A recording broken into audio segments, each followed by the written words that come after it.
Greetings. Thank you for joining the Earth Angels Writing YouTube channel. If you would like to subscribe, go ahead and do that now.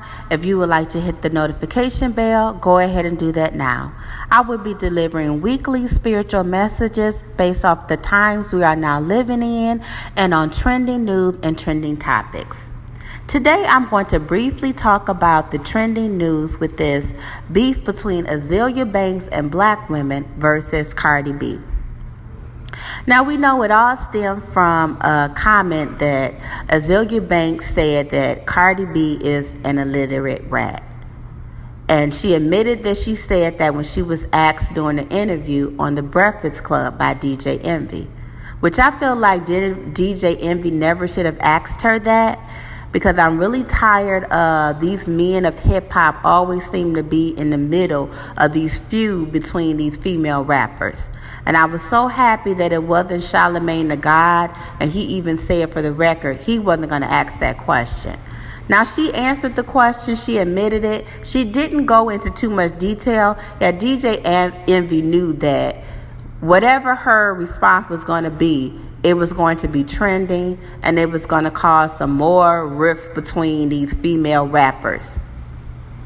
So that turns into Cardi B responding, which I would never respond. Considering who said it, considering the source, if I was Cardi B, I wouldn't respond. And that's one thing she's going to have to work at, that she's getting too popular and too big to keep responding to these people, because it's just a way for them to provoke you, and it's just a tactic to try to tear you down. And once again, she got you emotional because you are expecting and you deleted your Instagram. So nonetheless, Cardi B responded, and it went back and forth on Instagram. You all can go look up everything they said. With the final response by Azealia Banks that really started to go trending is when she pretty much, I'm just going to sum it up, say that Cardi B is irresponsible and she needs to use her platform more to be inspiring to the black young girls that follow her. Now, before I address the message, let's address the messenger.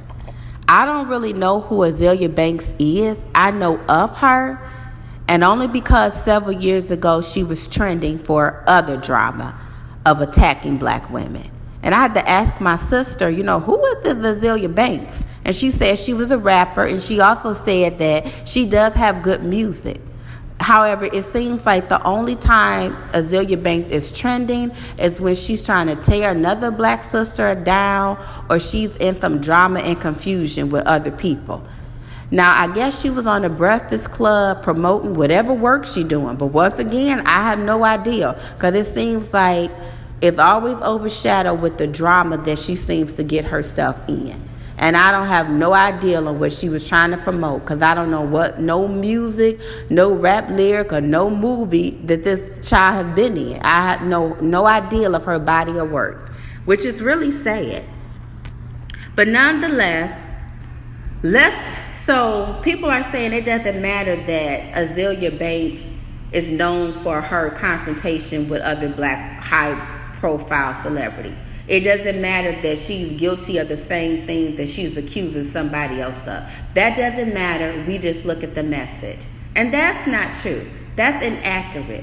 Because the messenger is very important to the message. Because the messenger needs to embody the message that they're giving. And if they're coming from a place of jealousy and not good intent, that lessens the message. It's like if I'm a drug addict and I want to get everybody else together and tell them the truth and tell them that they're drug addicts and they need to stop using drugs. It's true, yes. They are drug addicts and they're using drugs and they need to stop. Yet I'm also using drugs. So who am I to talk? It's like I'm pointing a finger. Yet, like they say, 3 fingers are pointing back at me. Wouldn't it make more sense for me to become a recovered drug addict and then deliver my methods to other drug addicts to, inspire them and try to tell them how to get themselves together? And then my message will be more received. They know I'm coming from a place of love, and I also have been in the recovery process. So that's going to inspire them anymore to be open to receive the message. And we all know this. So all this that people are trying to say is irrelevant.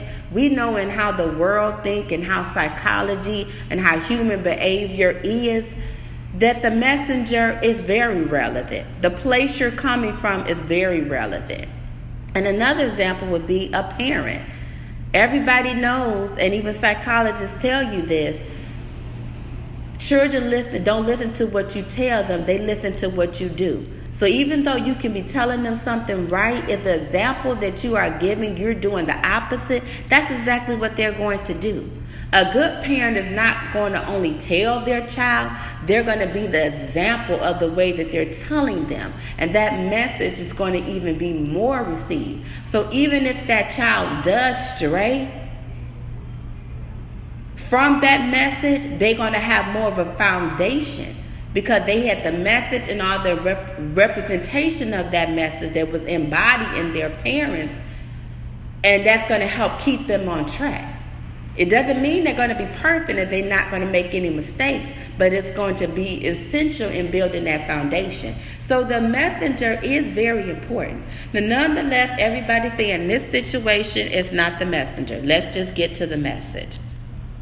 Even though we know that she's coming from a place of jealousy, and most of the black women that are jumping on the bandwagon is not concerned about the black community, then yes, I would have to say that it is true that Cardi B does need to use her platform to be more inspiring and positive to not only young black girls, yet Latina black girls that grow up in these minority areas that are oftentimes disenfranchised from society and the community. Yes, she does. She needs to be more refined in her behaviors and mannerism. Yet I also realize that this is a young girl that grew up in this environment, grew up in this culture. I don't agree with the fact that she's just trying to pretend or she's just trying to identify as black.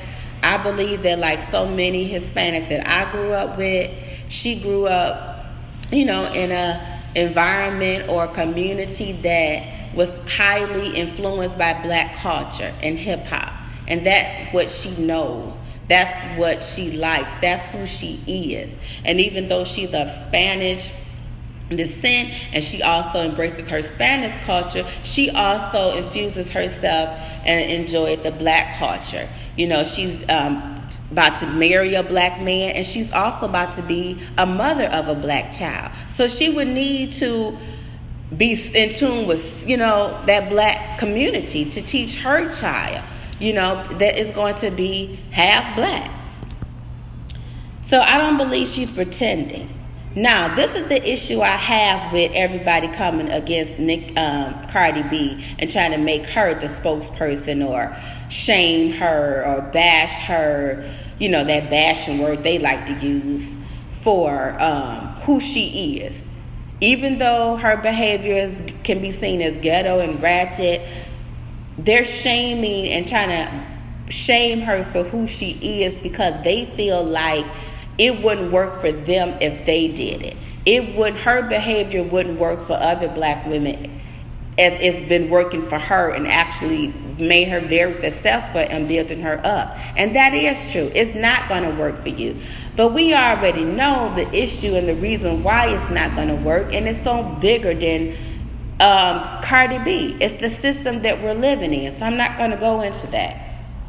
Yeah, I'm trying to figure out why they want to rise up and get to the top with ratchet behavior. Because 1 minute black people is trending Wakanda forever and they want to hold on to this African pride and these higher standards and be kings and queens. And then the next minute they want to just be able to do ratchet and twerking behavior and still rise up to the top. Which one is it? Because if we're really concerned about our youth, we sending too many mixed signals.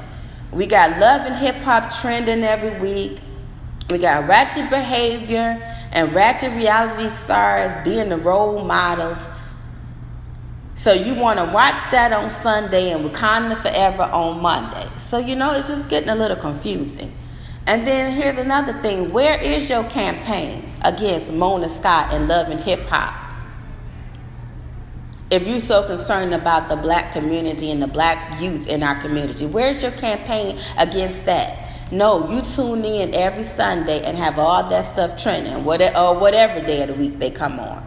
Where's your campaign against Nicki Minaj, who is not being her authentic self? Nicki Minaj is a persona, it's an image, it's a character that she created and her team put together to specifically target the minds of young black girls and over-sexualize them. She's used her platform for 10 years to over-sexualize the community. Where's your campaign, Black women, against her? You support her. Where's your campaign against all those trending twerking videos that black women used to have trending? Nope. No campaign there. Where's your campaign against World Star Hip Hop? You know, who that promotes violence and sex with those viral videos that the youth like to tune into. No campaign against that. So it looks a little hypocritical. And you know, other races and other people see all this. They see you going after Cardi B, and then they see you support all these other platforms that they know attacks the black community and attacks the youth, the mind of our youth. So the only thing they can think of, the only thing they can say is it must be jealousy, especially when you keep bringing up colorism. You're not talking about it in a way of bringing light to it like Amara La Negra, who's speaking about it, speaking about her story, speaking about how she felt growing up as a black Latina, and also is inspiring other black youth and Latina youth that look like her. Yet she's not doing it by shaming somebody else or trying to tear down another black woman or another Latina woman. She's not coming in and trying to tear down Jennifer Lopez. You see the difference? Or any other, lighter skinned Latina woman that's very successful. She's not tearing them down. She's telling her story, but she's not tearing them down. So all of you that's coming against Cardi B, I guess you would have to say that black women have failed the black community. They have not issued any campaign against a lot of these platforms that has made millions and make money off of promoting this ratchet and ghetto behavior and disturbing the minds of the youth. They would not hold their own self accountable